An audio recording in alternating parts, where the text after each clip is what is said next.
Well, hello and welcome once again to the DCL podcast, where we're inviting you to sit back, relax, and we'll be on our way shortly.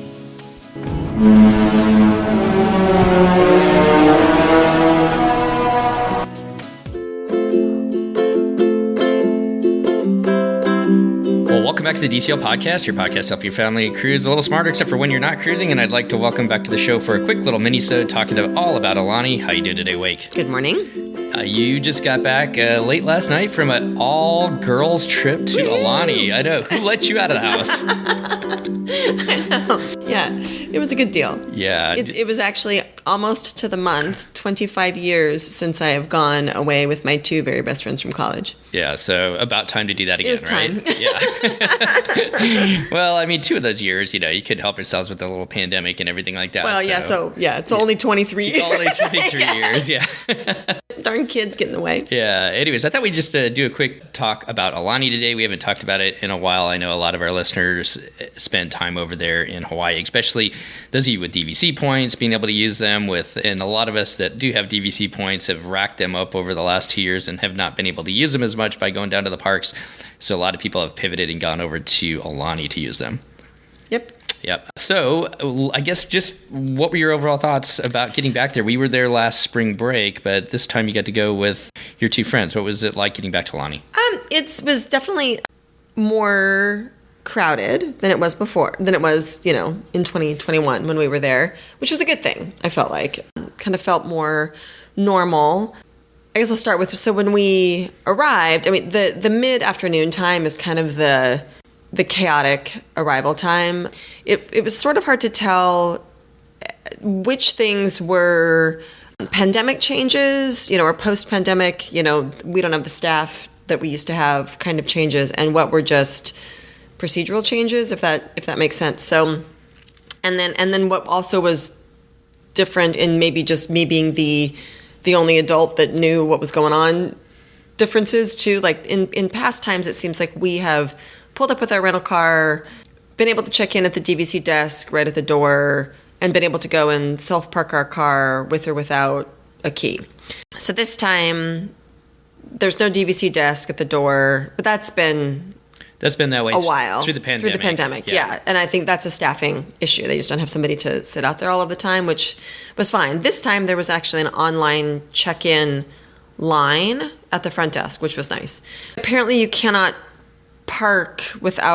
go into the parking lot to self-park without your key anymore.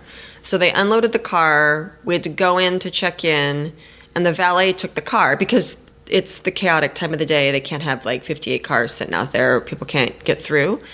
And then once we got the keys, we went back, they brought the car, and then we could go park the car, which seemed sort of unnecessary work for the valets. It would have been nice for them to just unload the car, let us go park it, and then, I know this is like details that people don't necessarily care about. But it's a little bit of chaos there at the beginning. It's a little bit of chaos. Where it used to be a little bit more seamless. And you did always actually need a key, but you got the key from the DVC desk. So maybe that's true. So you could go straight there, and that's what made it easy. But yeah, that's actually more work for them to park the car and then go get the car again. That's kind of what I thought. Yeah. And it kind of added to the chaos because they were sort of dealing with you twice.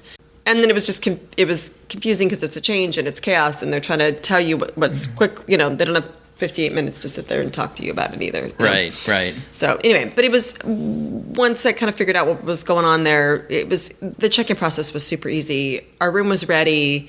We got to go straight up. They the bell desk brought our stuff. It was great. Awesome. Super normal and easy. Awesome. So this time we booked a studio for the 3 of you rather than a 1-bedroom, and you went with the ocean view. What were your thoughts about the ocean view? That it wasn't as much ocean as they thought it was going to be. We were on the side, we were in the Eva Tower, which it seems like we usually are. Yeah, it's the DVC side, really.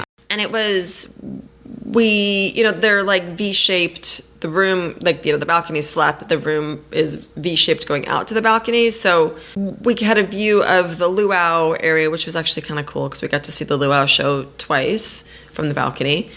And if you kind of leaned to the side, you could see the ocean, but it wasn't I guess that my expectation, because we've never had it before with the ocean view, was that it was going to be sit on my lanai and look straight out and have an unobstructed ocean view, and that wasn't what it was, which kind of doesn't matter to me either, but it was It just wasn't what you It thought just it was wasn't gonna what I be. thought it was going to be. Yeah, and I think that having the luau view is actually super cool because being able to sit out there in the evening and listen to the music and nice. catch the show a little bit because it's a very expensive experience to do. Yeah. So if you can get that music for it's not free, expensive from your lanai.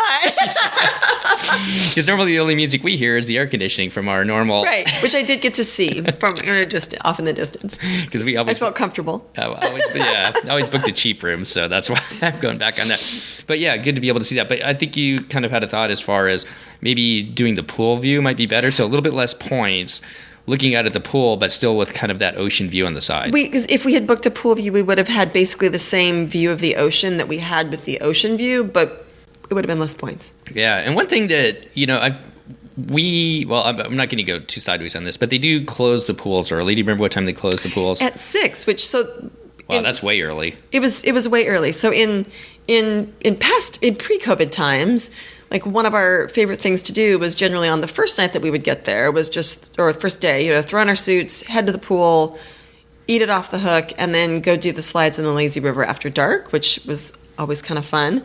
But at spring break in 21 and this trip, the slides all close and the lazy river at 6. Yeah, I think it used to close at 8. It was 8. The pool, the main kids pool would close about 10 or 10. something like and that. I actually don't know when the pool closed, but the slides were definitely closing at 6. Yeah, so having And that, I'm sure that's staffing. Yeah, I'm sure you're probably right there too. But having that pool view, like in some places where that might be loud because they do shut down the slides and everything like by 8 normally, but now 6. It's really never that noisy. Plus, the rooms are pretty well insulated. They're very well insulated. Yeah. So having that pool view, if you're worried about noise or anything like that, I don't think would be a factor. No. How did it work for the three of you in just a studio versus... Well, I think because it was 3 adults, I think it was better, 3 moms away for the weekend, we were not going to be cooking. Like we didn't need a kitchen. And we stopped and bought snacks and drinks and stuff, and the little refrigerator was completely fine for what we had. We had a coffee maker. We really kind of had everything we needed, but we did kind of laugh that the room is clearly set up for 2 people, like 2 cups, 2 towels, 2 chairs. So we had to keep calling, can we get one more wine glass? Can we get one more plate? Can we get one more set of towels? So, but it was a good, like I think that Steve and I went back and forth on whether or not to book the 1 bedroom. And I think just the layout of the 1 bedroom would have been weird for a group of 3 because it would have been 2 people down the hall in a bedroom and 1 person in the living room. And this, we were all like in the same room. So it was good. Worked out good. So, yeah, plenty of space. Plenty of space on the lanai in the morning to have coffee and everything for the 3 of you? Yeah. Okay. Awesome. Well, let's talk about food real quick. You guys went over to Monkey Pod. We did go to Monkey Pod. That is. I think that's like a fan favorite for those of you in Aulani. How long did it? It's right across the street in kind of a very small shopping area. How long did you guys have to wait for when you get over there? Probably 20 minutes. Not long. And what would you say about the food over there? Still really good? It's really good. Yeah. The service is great. Food's really good. Lots of choices. It's an indoor-outdoor setting, too, It is, right? which was nice. And they had music going, and we sat upstairs. It was nice. Yeah. So How about food at Aulani itself? You guys went to Off the Hook, and then let's talk about the Oleo room, too. Okay, so breakfast, we definitely every day went to the Ulu Cafe. Great selections, plenty of food. I think that's like the best bang for your buck at the resort. So yeah, that was an every morning thing. I think we had lunch there one day too. I can't remember. Yeah, just one day. First night, because that's, what we do. We went to Off the Hook for dinner. And I think, so when we were there for spring break last year, the gal that waited on us told us that they kind of struggle at Off the Hook, I guess, with figuring out exactly what they should have on the menu. And it seems like it's different every single time we go. And they've had some stuff that we've enjoyed over the years, and then you go back the next time and it's not there. So I did fill out my survey today and make some suggestions for what they should have at Off the Hook. Like the burger's great, but it'd be nice, like some Kahlua pork tacos. Last time we were there, they had shrimp tacos that were really good. That they did not have this time. But this time I ate a flatbread, really, really good. The food's always good. It's just, the selection hasn't always been as broad as I would like it to be. And not as broad as it was in the very beginning, I guess, which is maybe what set the expectation.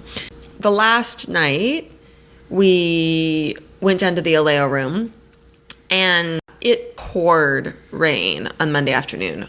poured, and it kind of kept coming in. The rain kind of kept coming in fits and starts, and so the outdoor area at the Oleo room was closed, which meant they had 8 tables in the indoor area, and we wondered if we should have called down to put our name on the list earlier, because when we got down there, we were 21st on the list for one of 8 tables, and the gal who was running the list said that there was a 2-hour maximum on dining, so that seemed like it was going to be a very long wait.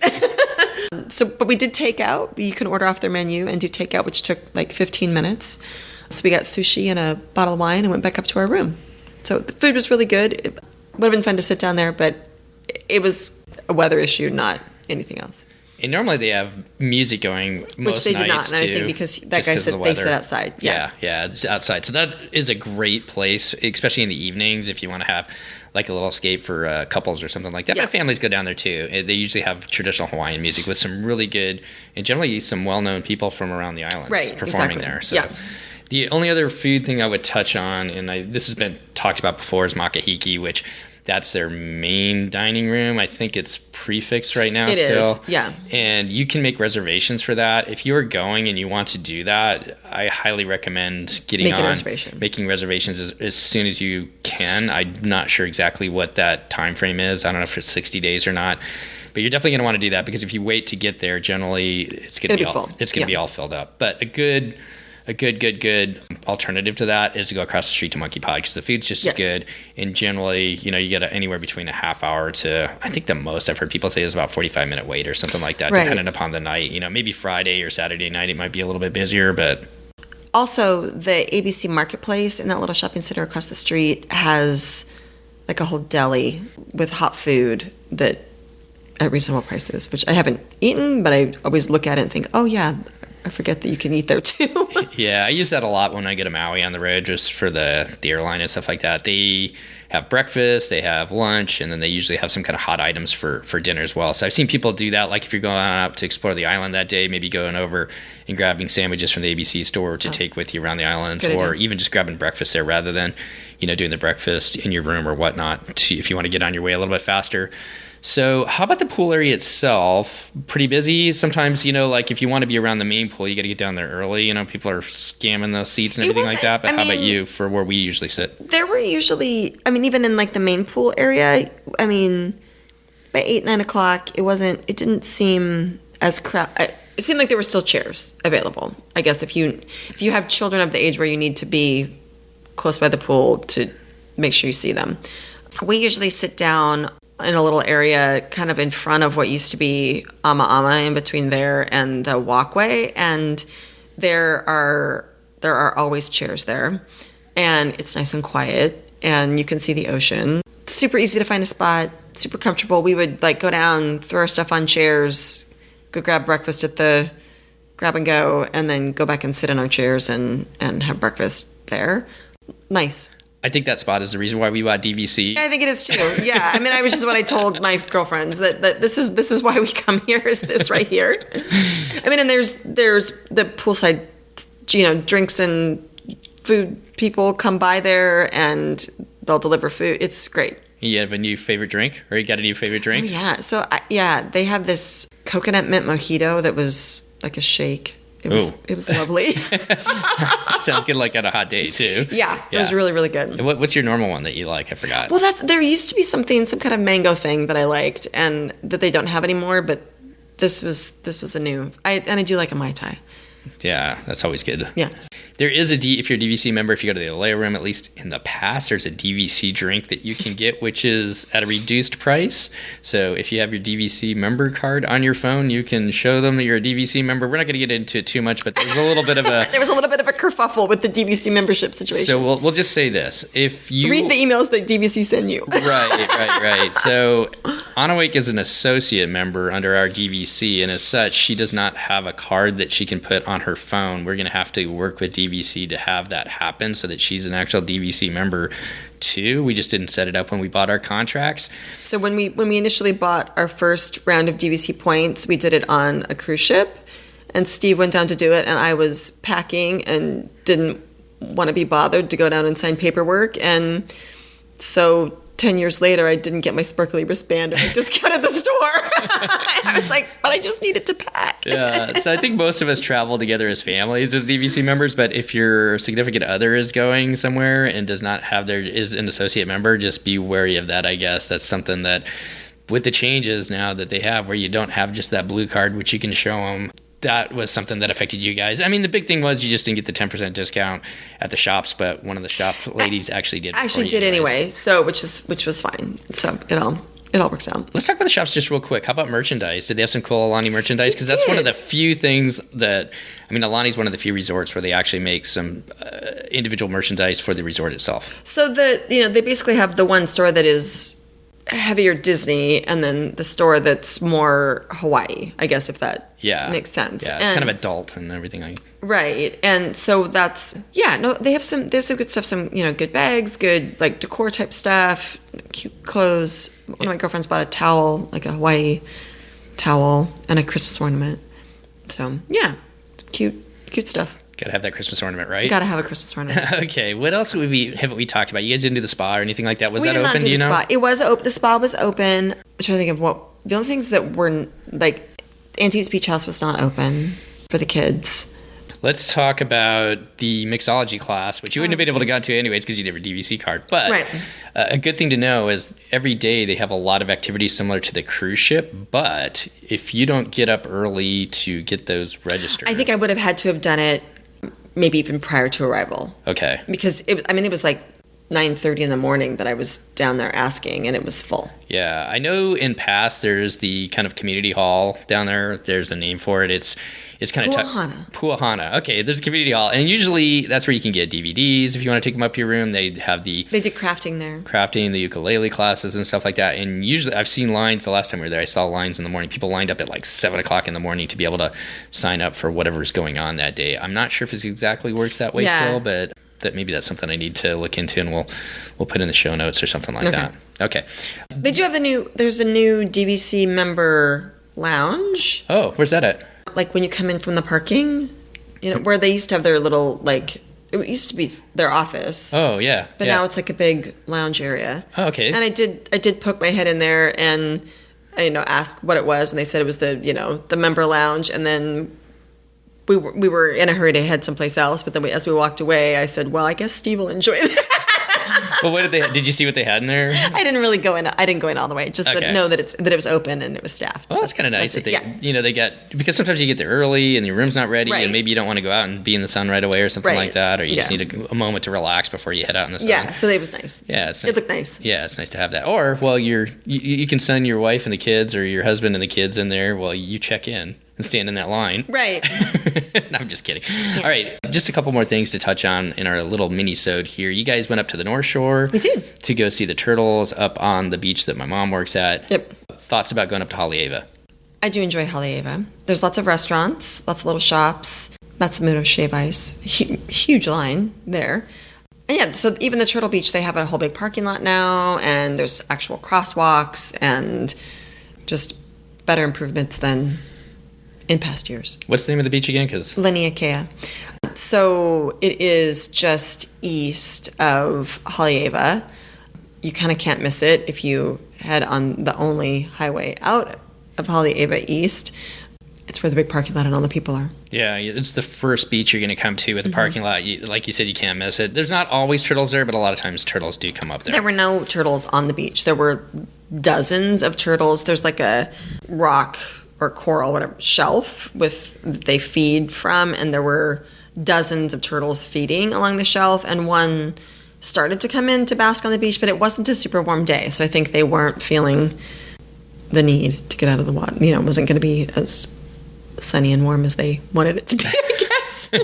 We agreed. Yeah. They were staying in the water where it was a little warmer or something like that. Yeah. Okay. And you guys ate at Cholo's, a decent Mexican restaurant. It's good. Yeah. We had shrimp tacos and fish tacos. It was excellent. Yeah, Cholo's is in Haleiwa. You can Google it. It's like, it's Americanized Mexican food, maybe, would you say? Yeah. I mean, or even Hawaiian because it was fish. It was fish taco. Yeah, no, it's good, but it's nothing. It's not fancy. Yeah, always easy to get into, but kind of I think that's an easy one to go to with kids. Super good service. Yeah, they were very friendly. Yeah, and accommodating. Easy place to go to with kids. Also, they have the shrimp trucks up there if you're looking for something like that. Anything else about Haleiwa or up on the North Shore this time? Just it's crowded. Be prepared, especially on the weekends because that's when the local people are there too. Right. Not just tourists. Well, double crowd. There's one other thing. You guys saw monk seals on the beach in Aulani, which is amazing. They had it all roped off. The area. You cannot get close to them. The state of Hawaii will fine you, and they're serious about it. So when there was one person in particular that was having some struggles with following the rules with the monk seals at Aulani, but other than that, people were pretty respectful and staying back. And there was Disney staff down there, and we talked to the guy. He said they were there. Someone would hang out with the seals until 8-ish at night, and then the Kolina staff comes and sits with them just to make sure that nobody messes with the seals. I'll put a picture on Facebook when this episode comes out, but they rope it off too. So, they do, and there are definitely signs that are very clear and tell you not to get too close to the seals. Yeah. They're endangered, so the Hawaiians are pretty particular about their turtles and their seals, and they don't want anybody messing with them. Which is a good thing. It's a good thing. People have taken pictures sitting on the turtles before. Yeah, we just don't need that, do we? Not cool. Yeah. So think about that when if you're over there, enjoy them from a distance. Exactly. And actually, apparently, the seals are not super. They're wild animals, right? Like they're not super friendly. So. Well, those seals that we saw in Ensenada that were barking at the front of the Wonder. They were fun. Well, they were fun to watch, but I don't think I'd want to be going close to them. I don't want to swim around with them. Yeah, exactly. I love those seals. Me too. I can't wait to go back to Ensenada in October. See them. I know. All right. Anything else stick out about your time over there, other than the fact that you guys had 4 days there, and it just goes by so fast. It's never long enough. Never ever long enough. No, Aulani is great. It was good to be back. It's always fun to see families enjoying their time together, and it was great to be with friends and enjoy the time. It was lovely. Well, the kids and I enjoyed our time. I'm sure you did. Cooking, cleaning while you were lounging on the beach. I was not having a mimosa. No, I'm just kidding. Good on you for being able to spend some time with friends and family over there. And if anybody has any questions about Aulani, you can always reach out to us, Steve at thedclpodcast.com. We've been over there several times. Also, Christy and Chris have been over there as well. So a lot of us have and Amber, good friend of the show, Amber goes over there I think almost yearly, it seems like. It's always fun to see her pictures over there as well. So we've got a lot of information to help you and your family if you have any questions about Aulani. So I guess as we get out of here, what's next for you and your family, Anawake? Where are you guys going next?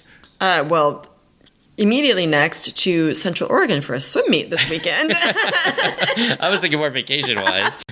But actual vacation, we are headed to Europe for Greek Islands cruise. Yeah, looking forward to that. Doing all the planning on that right now, hoping that things kind of change a little bit to make it a little bit easier to get there and back, especially as far as testing goes. But looking forward to spending some time over there in Europe and getting back to Europe again. Yes. Love Greece. All right. Well, thanks for everybody for coming back and taking a listen. Thanks, Wake, for doing this quick mini-sode with me. Glad you guys had a great time in Aulani. And I guess we'll just finish it out by saying aloha, everybody. Aloha. Thanks for coming back and taking a listen. We'll see you next time on the DCL Podcast. Well, that's going to wrap up our show today. Once again, I want to thank Wake for coming on and sharing about her and her friend's recent trip to Aulani over on the island of Oahu. Talking about Hawaii, if you're listening to this sequentially, this Thursday we will have our first of 2 Hawaii trip reports on the Disney Wonder. I'm excited to be able to bring that to you as the Disney Wonder recently made her return over to Hawaii and going around all the different islands over there. If you've been enjoying this show, we sure would appreciate it if you'd pass it on to others. That helps us get the word out in the Disney cruising, the Disney podcasting, and just the cruising community in general. Also, if you have time to go over to iTunes and leave us a review, that sure helps us get a little bit better known also in the podcasting community. Thank you for each and every one of you who take the time to do that. As always, I'd like to give a huge shout out to our Patreon supporters who help bring this show to you each and every week ad-free. If you'd like to find out more about our Patreon program, you go to patreon.com/DCLpodcast and find out all the information there. Well, between now and our next show, if you're headed over to the islands yourself, heading out on a Disney cruise, headed down to the parks, or maybe out on an adventure by Disney, on behalf of myself, Steve, Christy, and Chris, all of us here at the DCL Podcast, we want to wish you to be well, enjoy time with family and friends, and we'll see you next time on the DCL Podcast. The DCL podcast is not affiliated with the Disney Cruise Line, Walt Disney Company, Adventures by Disney, or Run Disney. All of the opinions expressed on our shows are those of the hosts and the guests who appear on the show. If you have any questions about any of these products, please contact the Walt Disney Company.